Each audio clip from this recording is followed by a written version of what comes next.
Hello, hockey friends and families around the world. Welcome back to Our Kids Play Hockey Part 2 with Pavel Barber. If you haven't heard Part 1, go back and listen to that first. Let's get you right back into that episode right now. I was laughing earlier because I remember we're in the same age group. And I remember the first time I pulled off a toe drag in an open hockey, because that's where it was. I was trying it. And it took, kids, you're going to laugh at me. It took everything I had, focus, everything to pull this off. And I remember pulling it off and knowing I could do it after that. And I was a teenager when this happened. I've got to specify again, this was not a common move back then. Yeah. All right. But you know what we didn't have? We didn't have somebody. First off, we didn't have the internet, really. We didn't have YouTube. I didn't have someone showing me things were possible. The best part of hockey, in my opinion, outside the life skills that you build from it, all right, that is by far the most important aspect of it. But as we teach kids to dream in an environment, we just talked about this too, where failing is kind of part of it, right? We say all the time, like, really, when you think about coaching hockey, the whole game is based off capitalizing on failure, right? Like that's the chess match of hockey. And you're helping kids dream, all right? So I wanted to pay you that compliment because I don't think we talk about that a lot. We see it now, it's possible. We talk about the first person who ran the mile in under 4 minutes, right? Roger Bannister. Like, you're trailblazing in that way. And I do think that going broader, that's one of the cool things about YouTube and social media is that we get to see these things. We can't obsess to them to the point that's all we're thinking about. All right. But look, I wanted to pay you that compliment. There's a question here, I promise. but yes, we echoed that compliment. I had to say that. No, because when I was growing up, man, I was looking for inspiration anywhere, to learn something. And you're doing that. Now, this is where I want to segue with this, though. Okay. And I really applaud you for saying on the air, oh, yeah, no, I don't do these things on the first take all the time. Right. Because I think it's important for kids to hear that. It's not like you just wake up and go, all right, yeah, I'm going to do 15 things around my body and flip it up, catch it, and throw it. Like, that's not how this works for you. Talk to me about the discipline and that process of how you approach any skill, not just the moves, right? Of how you approach, really harnessing a skill or perfecting a skill or mastering. That's the word I'm looking for. Yeah. Mastering a skill. Because I think it's important that the kids hear this, that, when Pavel Barber wakes up, it's not just, you've got skill sets built up, but no, there's work that goes into these things. And I want you to imprint that on these kids right now. Yeah. I think the discipline is being patient and going slow. Number one, understanding that your foundation skills are going to build all the skills you build on top of it. So like your ability to stick handle with the puck off the body, look up, shift your body weight left and right, and keep the puck moving forward off your body as you're going. Like, that's your foundational stick handling or puck control skill set that you're going to build everything else. So make sure that foundation is built solid and you're not like stopping working on those. You never stop working on the basics. You always continue to work on them. You look at Crosby, the way he warms up, he's always doing the most basic stuff. Yeah. But you have to. That's how he's the most consistent player of our game. 20 seasons with more than a point a game. That's what it takes. That's captain consistency right there. But I think the biggest thing is the patience and the process of progression. So when you get better at a skill, it's so attractive to rush because you want to get to that end goal. You want to do things fast. You want to do things hard. You want to do things at the best ability. But you've got to be patient because you've got to have awareness over the parts in that skill set you're trying to form where you're lacking, right? So, and you want to build consistency as well. So I always teach kids, like, we walk before we run. So a lot of the off-ice stuff, at my camps, we actually do off-ice stuff with green biscuits stationary. So we build that, like, what are we doing with our hands, right? What do we do with our body to go through a move? What are the technical aspects of on a backhand toe drag? I got to raise my top hand and rotate it. We do all that stuff slowly, standing still, away from the ice, just with a green biscuit, all the technical stuff slow. We get to the ice. We've got that foundation, that understanding of what we got to do. Now we're adding movement. When we add movement, we add slow movement. We're moving very slow with some edge work.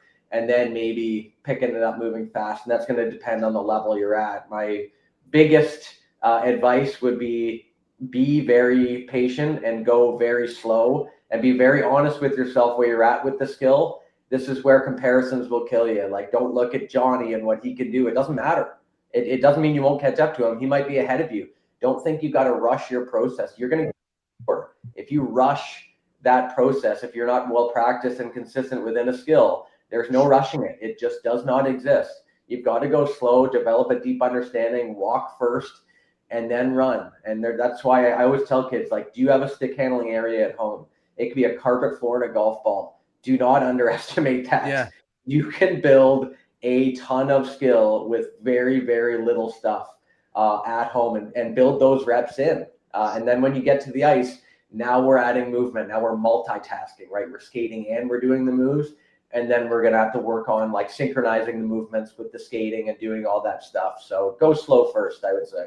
You know, I got to say this, Pavel. We've discussed this for, again, years on the show, of the question of, okay, why are kids putting themselves in these positions with skills on the ice in games? And I actually think you might have uncovered the answer to that question here, because the typical assumption is, well, they're watching everybody on social media and that's why they're doing all these things. And I do think on the surface that is part of it. I mean, you just mentioned it as well. Yeah. But you talked about the rushing. And I think for the parents listening and the coaches, right? We are living in this kind of immediate gratification time period. And I think you've just uncovered it, man, of like, we're not reminding kids. And I said remind, I don't mean telling, yelling. We're not reminding kids of, hey, patience. You got to work on this away from the rink. I love that you said that. You know, one of the things I encourage coaches to do, and kids too, when you think about the surfaces we play on, right? On the ice, skating is the one skill that it cannot be exactly done off the ice, right? I know we can rollerblade, but ice skating is ice skating, right? There's no 100% thing there. Off the ice, though, you can really work on your hands, right? To almost a near identical effect. I understand we're taking the ice away, but the motions, the movements, you can work on those a little differently. So there is an ecosystem here that as parents and as coaches, we have to create physically and mentally. Physically is having the kids understand you can do this away from the rink. I try and tell all the kids I coach, 10 minutes a day, minimum, off the ice with a golf ball, wooden ball, green biscuit, whatever, will do wonders for your game over one season. All right. And then mentally, slow it down. You don't need to be able to Michigan tomorrow, right? Work on that after your 10 minutes of puck handling. Work on that slowly. Pick it up. Figure it out. I think we're not, because let's be honest, adults, we want immediate gratification too. We don't get off the hook with this. All right. Maybe we need to work on the environment a little more than we're working on the here's what you need to do. You want to win? Listen to me. Yeah, I think, exactly that. Like, you know, we have to understand, like, these kids are growing up in an age where that's what they know. That's their normal, is immediate gratification, right? When I grew up there, I didn't have a cell phone until I was like 19. I'm very glad I didn't. You know, you learn like everything that's going to lead to like long-term growth in life or in hockey is always delayed gratification. These things do take a lot of time and patience, and just getting that across to kids. There is and to get out of the mindset of like, I need to know this now is so crucial. But you set up little checkpoints as well, right? Where it's like, you know, I see players like think like, oh, like I don't have the skill yet. It's taken so long. It's like, well, you've hit some checkpoints and you haven't celebrated any of them, right? Like there's little bits of progression along the way and they need to be celebrated, or else we're just chasing that dangling carrot forever, right? Like it's okay to not have the skill, but it's to say I've gotten a lot better, you know, like I've made improvements, and I promise you, like it'll click out of nowhere where things just happen, where if you're, you know, patient enough and you focus on your fundamentals first and you work a little bit on the extra skills and stuff like that, you work enough, this stuff just clicks and your brain just fires and it wires, and it's just like you get these skills and now you could do them looking around you and stuff like that, and it'll happen a little bit out of nowhere, but it's built off of your 10 minutes plus of work you put away from the ice and stuff like that. Well, it's like that 10,000 hour rule. And, you know, I'm going to say this, and then we'll probably go into your athletic life a little bit too. But one of the things I try and tell kids is like, you know, that 10,000 hour rule is that after about 10,000 hours, you've built up enough tool sets, some magical things start to happen. And I think I'm going to ask you this question, right? When you do create a new, you move, right? Something, right? Do you think kids realize that the new move, quote unquote, is actually the collaboration of 50 other moves coming together that you've mastered to put that move into place? You know what I'm saying? Can you expand on that a little bit? Yeah, I mean, yeah, there's no way they can know for sure. But definitely that's what it is. I mean, like me being able to like catch the puck out of the air and toe drag it out of the air. Obviously there's hand-eye involved in that, but a lot of that's just like knowing how much I need to rotate my blade, how long I need to stay on that puck, because it can't be long. I got to immediately catch that and then, you know, turn it over so I can keep the puck on the blade. So a lot of that is just built off of the understanding of the progressions I've already been through. Is like, how much do I need to rotate my blade? How much time do I need to spend on this blade? What angle do I need to drag this puck on to keep it on the blade? So like, it's always funny. Like I separate my Hey Barber from Pavel Barber training, like professional from like entertainment, but a lot of those things are intertwined in terms of like, I learned a lot of that skills that you wouldn't use in games. And I never advise you do, like catching a puck out of the air and toe drag, and obviously not useful in a game, just for fun. And I try and emphasize that, but I'm only able to do that because I'm well practiced in the fundamentals of the other stuff. So definitely that stuff comes a lot easier having really put a lot of time into the basics of hockey and understanding of just blade rotation, timing, spacing, all that stuff. It was funny. We during COVID, we with a bunch of the kids I worked with, we did a like a Pavel Barber skills challenge every week, right? It was really more like, okay, watch a video and then let's see if you can rotate the puck and keep it on your stick. Let's watch a video and let's see if you can flip, turn around and catch it. How can you flip the puck up, flip your stick over and catch it? And and I think that the vehicle for a lot of that was boredom. It was the fact that you were so bored. I think when I grew up, like I was the only kid on my, at 14 years old that could take the puck and do a 360 with the puck on my stick in the air, because I worked in a pro shop that nobody ever went to. And all I did all day was handle the puck on my stick. So can you talk a little bit about, where that comes from for you growing up? And you mentioned, I think it's an underappreciated thing for parents to know that you don't. And again, we're not trying to take any money out of anybody's pocket here, but you don't need to go to the rink to train. You don't need to go to the specialist to get better. You don't need to go to a session where you're focused on one skill. A lot of it is boredom. It's being creative in your own environment and then coming up with your own tools. And I think you've done that across. I mean, I've seen you in inline hockey. I've seen you obviously in floorball. I've seen you in ice hockey. We've seen you in dressing up as in a gag costume and doing all of these things all around the fact that you're like, okay, well, I'm going to try it, but I'm not going to sit on an Xbox all day and do it. I'm actually going to physically go do this. And I don't have the money to go travel to downtown Toronto to go to a specialist. You just talk about how parents can, when they see that in a player, like don't always jump to, oh, I got to get this kid a specialist. Let them be bored, let them explore. And if they have to sit there and be, they're not finding that success right away, let them wallow in that a little bit. Like don't save them yet. Yeah, that's a great point. I mean, I always tell parents, like, I do private lessons, but it's like your kid's gonna only go so far as the work they put away from me and their team.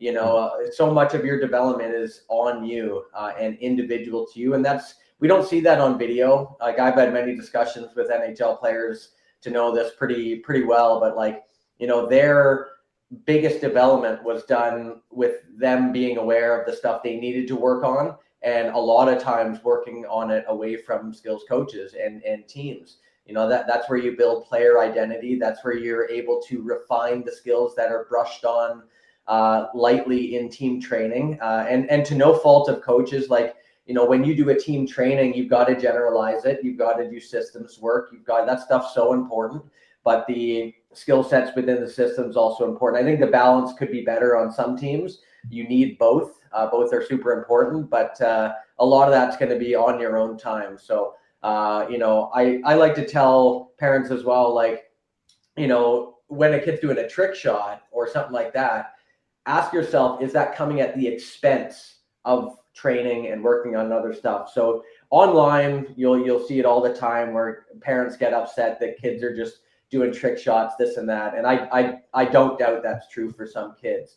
But the worst place to go to see where the game is going is to social media, which is a platform developed for entertainment purposes where new stuff always gets views and things. So you're going to see stuff that isn't the fundamentals, the important stuff, the off the wall work in hockey. You're not going to see it online. It's not going to go viral. So that's not a good place to go. But really encourage kids to do trick shots if they love it, and if that means they'll work longer on the ice at the important stuff. And that's what I did growing up. Like, I loved working on just basic stuff, like just stick handling, head up, doing crossovers with the puck, doing cutback moves, directional changes. I would do all that stuff for like 90% of my time on rollerblades or on ice when we had the outdoor rinks. And then 10% of it, I'd mix in between trick shots because it was fun. It kept me rejuvenated because it was like, man, it's a little boring and monotonous working on these other skills that are so much more important. But it's like, mix in some trick shots, whatever you need to do to keep your brain like, this is fun. I can stay out here instead of for 45 minutes locked in. I can be out here for 2 friggin' hours locked in if I mix in some trick shots and some Zorros and whatever. So again, it only becomes an issue if that trick shot stuff comes at the expense of the actual in-game applied moves, right? You have to really look at the whole of what they're doing. And what really bugs me is online, like Trevor Zegras gets nailed for this because he's scored for Michigan. So people make the assumption that this guy's just behind the net ripping mishies for like an hour every day. You don't know anything about what this guy's doing. Right. I don't know anything. I can guarantee you he's not doing Michigans for an hour, but like people like to, you know, make these like very oversimplified, like because this guy does some trick shots or trick shots, Michigans, whatever, that's what we'll label him as. And that's what we'll say his shortcomings are for. When in reality, it's like, well, you know, he needed to work on getting off the wall and his work around the net a little bit better. But I guarantee you that wasn't because he could Michigan. Well, right? He's a great example, actually, Pavel, because, and again, for people outside Philadelphia, I probably haven't seen this clip, but there's a great clip of the head coach, Rick Tocchet, talking to him about, hey, are you just a social media guy or are you like a real hockey player? And Zegras says like that conversation really hit him in a positive way, that, you know, he says, I don't want to be known for just the Michigan. He said that. Yeah. That's not how I want to be remembered. Now he's leading the team in points. Yeah. Right. So you're 100% right about that. I've always said the trick shots to me, because I do them, right? It's like dessert. You got to get the protein. You got to get the good food in you first. Yeah. Then please have some dessert, right? I think that's really important. Listen, we got to I want to give some time to you being not just a world-class person, but a world-class athlete, because you have represented Canada in floorball on the international stage multiple times. And look, we're big fans of floorball on this show, not just as a development tool for hockey, but as a sport. And again, for those of you who don't know, floorball is an incredibly popular sport overseas, especially in Scandinavia. And you have played at the absolute highest level of that sport. Let's talk really quick about how you landed yourself on Team Canada. I mean, obviously you have to make that team is what I'm trying to say. Right. And then what is international competition like in that sport? Because I think it's undersold how great of a game floorball is.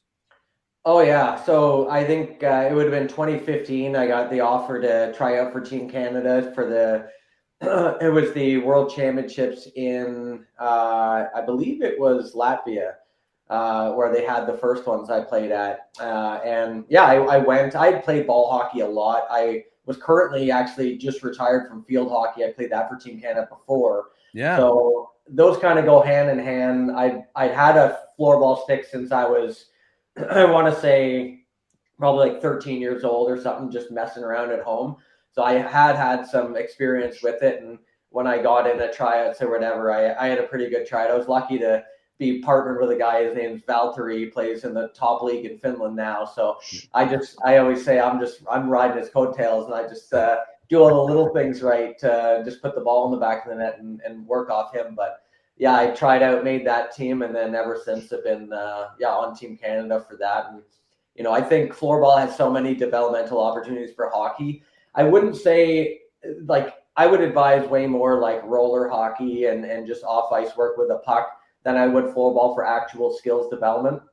I think for the systems and working off of players in a 5-on-5 environment and being able to have softer hands because that ball and stick are very light, floorball is very good for that. The pace of play is like 3 times faster just because that ball moves so quickly. You've got to know where that next play is immediately before you get it. So teaching those skills of scanning to see where that option is before the ball gets there, running the open space because time and space closes down so quick, moving off your checks, working within the system where you're constantly moving and trying to time when those passes go to get to that slot area, whatever it is.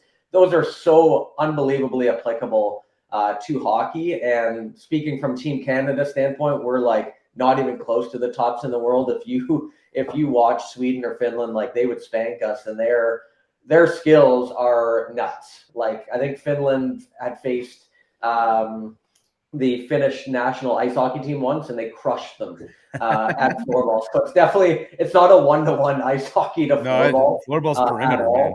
But my God, it is such a fast-paced, fun, and incredibly physical sport. Like people look at it and they're like, "Oh, that's like the soft version of hockey." Like, yeah, it's not full contact. Don't get me wrong; it's not as tough as hockey by any means. But these guys at the top level are crushing each other over the boards nonstop. There's the loose 50-50 ball battles are intense. And yeah, just a very fun, fast paced, a good sport for like the mental side, being able to process information faster for sure. And Pavel, there's so much specialization going on now in youth sports. You see it, and it's not just hockey. Are you someone who encourages parents and coaches to make sure that kids have interests outside of one sport? Oh, absolutely. One sport or one activity, like it could be playing guitar or something like that. Just something to give them a little bit of a break from the sport they're playing. I like multi-sport for the purpose of like with hockey, where a lot of emphasis on our abductors, adductors, groin, hip flexors, all that. Playing a sport like floorball or soccer, where you're working on muscle groups you wouldn't otherwise train, actually helps you to be preventative for injuries and things like that, and just use them in different ways. But I also just think it's so good just for like understanding, like in soccer, it's so good. I'm terrible at soccer, but like how your feet have to move, right? Like controlling your footwork. So your footwork on the ice will probably improve if you play a sport where you're playing like soccer or something like that. And any sport that has like multiple people on, where you're having to find open space, make passes, move off each other is beneficial as well, just from a positioning standpoint. But I think just anything to give kids a bit of a break from it and work on something outside of that sport is incredibly beneficial. Like some of the best kids I train play the piano really well or guitar really well or have some other hobby. And it's cool because that's their break. If they're like running wild nonstop on the ice like 5 times a week, they probably can't have another sport in that time frame. Maybe in the summer, but if you need a bit of a break physically as well. So important.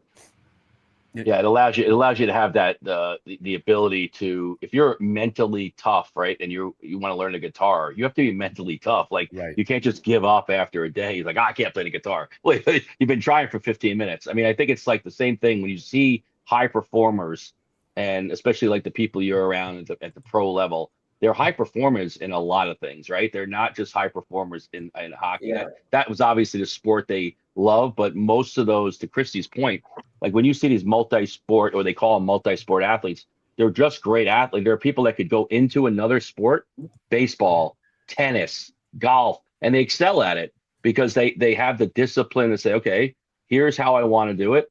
Here's the fundamentals around it. And then I'm going to practice it in the right way so that I can excel at this. Not because I want to be a great golfer, is because inherently in their DNA is they have to be a great golfer. Mike, like it's just something they want to do. Yeah.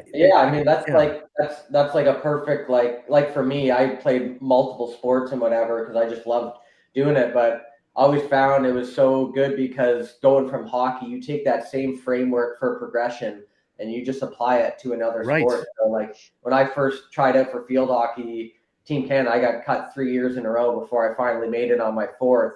And those 3 years, it was a new sport for me. I picked up a stick at like 18 for the first time and made the team at, I think it was 22 finally. And you learn, you're just like, what are the key skills I got to work on? And I knew I was going to be a basic player because that was the only way I was going to make it because I was so many years behind. So I was thinking like, I got to be in the best shape. It's just the only way. And I've got to have my basics, my first touch on the ball right, my passes right. I'm going to be a forward, so I got to learn the spacing where I got to be, all that stuff. So I did all the little things well. But like I remember having a notepad that I would put all my progressional notes in, like when I was doing a reverse stick pass, which is crazy. Like you hit it and then you hit it with the shaft of the stick, the ball goes. So you have to learn to hit a nice flat pass like that, and it just looks weird. And I had a notepad where I would like look at the angle of my blade and be like, this is the angle I need to get it. This is where my top hand has to be. So I knew those like points would stick. But it was the same process for understanding how to do moves in hockey, right? It's like go slow, understand those things, and when you build a bit of consistency, like write it down so that you can always revisit that point of like, this is what I need to do. I have the same with tennis in my notepad. Like hitting a one-hander, it's like you got to make sure you go through it, and then the backhand has to go back, so you create some balance there. Whatever it is, you just write that stuff down, and just keep going through the progressions. I got to say this, Pavel, again, for those of you listening, like takeaways from the episode. Every time you talk about a sport or a skill, the way you speak about it, I don't know if you hear yourself talking, right? But the way you speak about it is that obsession. Like that is exactly why you are who you are, right? Because you have that ability to say, let me break this down. Let me write this down. Let me obsess in a positive way over how to develop X, Y, and Z. If you played piano, I guarantee you'd talk about piano the exact same way you talk about floorball, field hockey, tennis, ice hockey. It doesn't matter, right? Because that's who you are. Now, I wanted to say this, and Mike, you spawned this too, right? I think that I'll say aside from love of a game, you have to have the love of the game if you want to succeed, love of anything, right? But the biggest the most valuable transferable skill, and it is a skill between sports or activities, is what you're doing here, Pavel, which is the ability to obsess and learn and grind. It's grit. Okay. And if you have grit for hockey, you can apply that grit to other things. I think about myself, like when I write, like I'm a writer, like the amount of studying I do on how to write better or the practicing of writing. People don't see the stuff I don't put out. Right. Broadcasting, like all the things we do successfully, we're positive. I want to say positively obsessing, because obsessing sometimes has a negative connotation to it, over the process. And kids, listen, we'll talk about this too on the right of the ring, but that grit, that ability, Mike, you said it, to say, oh, it's been 15 minutes on the guitar and I suck. I'm not doing this. You've got to develop the skill of, no, it's only been 15 minutes. I need 15 years. And I got to work at this if I really want to do it. Right. Any pro athlete I've ever met, any pro at anything I've ever met, pro, has that. Pavel, you don't just walk on to an international floorball team and a field hockey team just because of your skill alone. I appreciate how humble and Canadian you're being about this, half joking there, but like you and your ability to learn, you who is very well established in ice hockey, saying, I want to learn this and I want to do this. Oh, and by the way, I didn't make the team the first time, and I'm not the best at this. That mentality of I'm going to fail. and I'm going to get better. And then I'm going to try again. Kids listening, parents, coaches, it's not just kids. There's the rub, right? That's the magic sauce mixed in with the patience. I think we've uncovered a lot in this episode today. I do Right, need well, to ask. it's such a because it's so humbling, right? It's so humbling to fail. It's so humbling to me. Like I don't write, because I'm not not good writer sometimes. So it's like sometimes, so to me, it's like one of those things where if you can humble yourself to allow yourself to say, well, I'm going to fail. I know it. I'm going to go in there and I'm going to find the secrets. It's like so we hear about everybody. Why do you become a great shooting coach? You go to a bunch of goalie clinics. How do you become a great defensive player? You go to a lot of offensive camps. Like humble yourself to be a learner and be somebody that wants to embrace having the opportunity to try something outside of sport, no matter what it is. But it's such a risky thing for people to go do that because everybody else is looking at you. And you have to be able to, and that's why I think, personally, that's why I see your success as like, you don't give a crap what other people are looking at. I'm sure people used to look at you at the park downtown, like, what the hell is this guy doing? There's Barber again. Just turn it away. Just turn it away. Half of development is. Go ahead, Pavel. Go ahead. Well, sorry. I was going to say, like, half of development is ego maintenance, right? It's just like, letting that go. It's like I haven't, like I definitely feel like where it's like, oh, like you feel like people saying stuff or whatever. It's not like it doesn't exist, but it's maintenance of it. It's understanding like you're gonna have to look stupid, you're gonna have to try new stuff, you're gonna have to fail, and it's always your relationship with failure that's going to determine how far you go in sport. As we've talked about here, it's the more you fail, the more you correct, the more you get better, the more consistent you get. But it's that ego gets in the way. That ego that says, don't mess this up. That ego that says they're all looking at you. That ego that says, we need to be 100% right, or do this, or we need to have the skill now. Like the ego maintenance side is going to be a deterrent if you're allowing that ego to constantly I just want to learn. Like if you're going to learn something, and that's why I always encourage people, like, just listen to the pros. Like these are guys who made it. They are saying they failed millions of times. They look stupid so often. Like I've seen John Tavares in practice 5 years ago going through a certain different skill set he was working on. He looked like a little new to hockey because he was going through something that was like very, very challenging, right? Like I'm not saying he looked bad, but it's like that's what's going to happen when you do anything new. It's not going to look good. You can be a pro, whatever. So just like, let the ego go a bit. Like don't worry so much about people say or think about you.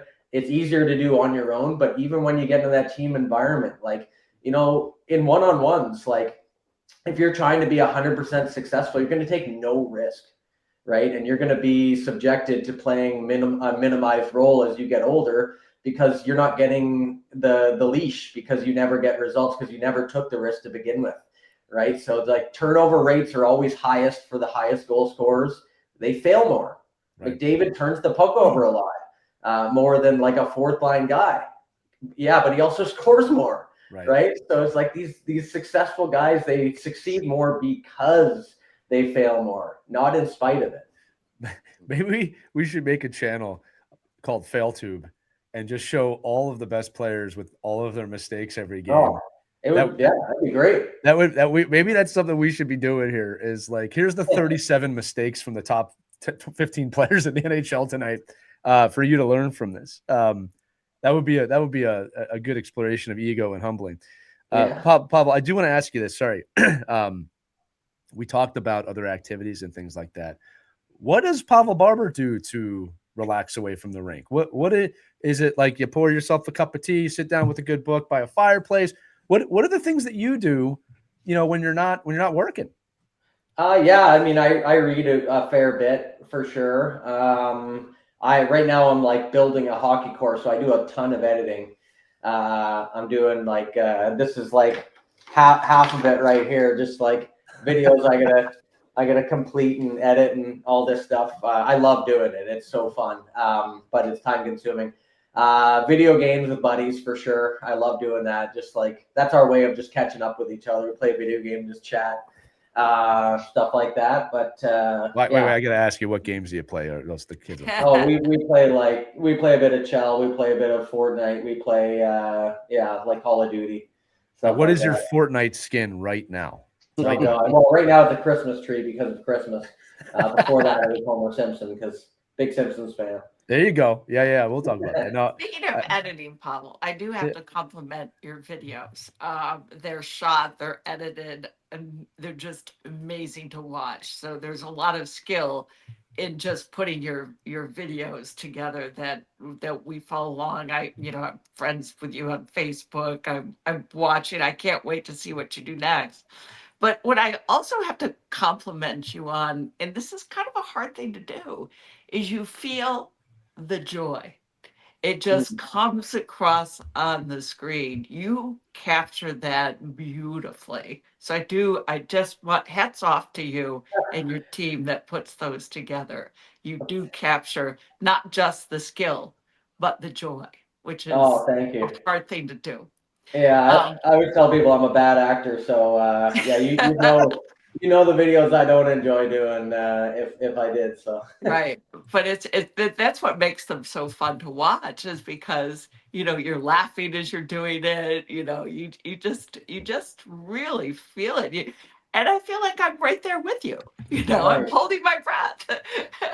There's so much fun to watch. That's the best part, is like getting kids like sending you videos of them too, and it's like we're all in one community, right? We all just love hockey. Like at the end of the day, right? Even if people don't agree with your approach or this or that or like trick shots, doesn't matter. We all have something in common. We all love the game. Right. Are you impressed by the videos that the kids are sending you? Oh God, yeah. And I tell them all the time, like they don't believe me, but it's like I'm like, dude, 8-year-old you would crush 8-year-old me, and it wouldn't be close. I'd be crying. Like the skills they have, especially with the skating, but even the stick handling is light years ahead of what I do. So I try and tell kids that, to not like inflate their egos too much, but to be like, hey man, the ceiling's really high for you. I know you're looking at current me now, 35 years old, and you're like, oh, you can do so much with a puck. You can be consistent doing these skills. It's like, man, like your ceiling's quite a bit higher than mine. You're young, you don't understand that, but like, keep working at your skills. It's very slow. There's many years to go and whatever, but you keep loving it and you keep putting in the work and focus that's required. I mean, you'll get so much. And we see it in the NHL. Like these kids who come into the league now, they're age 19 tearing it up. It used to take till age 23, 24 to hit your stride a bit. Now, like even defensemen used to take really long to develop. Then they're walking in the league second, third year, top tier. Same with these young guys, Bedard, Celebrini. I mean, it's just it's ridiculous, but it's also I completely understand it, because I just see their approach to development at that young age compared to like my age bracket. They're doing like way more than us. They have way more opportunities to learn on YouTube, Instagram, TikTok, whatever, tutorials. They understand the moves. There's a lot of good channels other than mine that teach application of moves too, which I'm really happy about, because I think that's the unsexy version of hockey that's just like not talked about enough. It's like, well, let's talk about where the moves applied here, and I think that's so good for kids to see that. Well, that's also the gold, Pavel. Again, we'll talk to the kids in a minute on our other show, but that's the gold, is that kids, if you can search out that application stuff and make that exciting for yourself, man, is that going to have an impact on your game. And I gotta say this too, buddy. I watch these kids mohawk. I watch these kids do these moves on the ice. I'll be fully transparent with everybody. The first time I pulled off in Michigan, just on practice ice, I was 40 years old. And you know what's funny about it? I did it, and I felt like a kid. I was just like, oh my God, I did that. I won't tell you how old I am now, but the point I'm making is that, but the kids do this at elementary age. Kids, you are inspiring me when you do it. Yeah. Right. I'm not one of these people that's gonna like, don't ever Michigan out there. No, the fact you can do it at 8, 9, 10. I mean, you said the ceiling. We don't even know the ceiling on where this game's going to go. Yeah. So kids, you got to keep evolving, right? You got to keep flowing. Definitely, please, for the love of God, learn the applications as well if you take anything away from this. Mhm. But Pavel, you've been incredibly generous with your time, and I want to say what I said earlier. You're not just teaching skills. You're redefining what skill is, right? And you're inspiring kids to dream. And again, look, you've represented Team Canada, and you are really proof that creativity. Talk about the sauce. Creativity mixed with discipline and passion really can coexist. And I think that sauce, if we're going to use that word, is the key. That might be the big takeaway, right? I know we're going to have a lot of people listen to this episode. And I love so much that this was not a look at all the crazy things Pavel Barber does in his video. That's not what this was. It was look at how he fails and learns. Look at how he breaks down skills. Look at what he thinks is important in this game for the kids and the coaches and the parents. That's incredible value for our audience, and I want to thank you so much for sharing. Watch how he pushes the envelope all the time. It's so exciting. Yeah. No, I appreciate it. Yeah. No, I think like last thing I'd say to kids is like you understand social media is everyone's highlight reels and all that stuff. So like you guys talked about earlier, like you don't see the failures away from it. So don't compare yourself to their highlight reels. Like everyone's failing behind the scenes, everyone's struggling behind the scenes. We all go through the same, failures at different rates and stuff like that. So just, truly the only one you can compare yourself is yourself, your former self. As long as you do that, you're on a good pathway to reach your potential. But the moment you start comparing yourself to other people, that's when things start to go downhill. So yeah, try to pay special attention to that and just compare yourself to your former self. Try to be a little bit better. And I promise you'll get better faster that way. That's beautiful, Pavel. Well, look, you've been very generous with your time, man. I want to thank you so much for coming on. That's going to do it for this edition of Our Kids Play Hockey, which will be shared with everybody. For Pavel Barber, for Gratification Burns, for Mike Benelli, I'm Lee Elias. Remember, if you have any questions for us, email us team@ourkidsplayhockey.com or use the link accompanying this episode in the show description. Click it. Let us know your name, where you're from. Send us any questions, any thoughts you have. We love hearing from you. Anyway, you guys enjoy your hockey, enjoy your day, work hard, have fun, get better every time. We'll see you next time on Our Kids Play Hockey.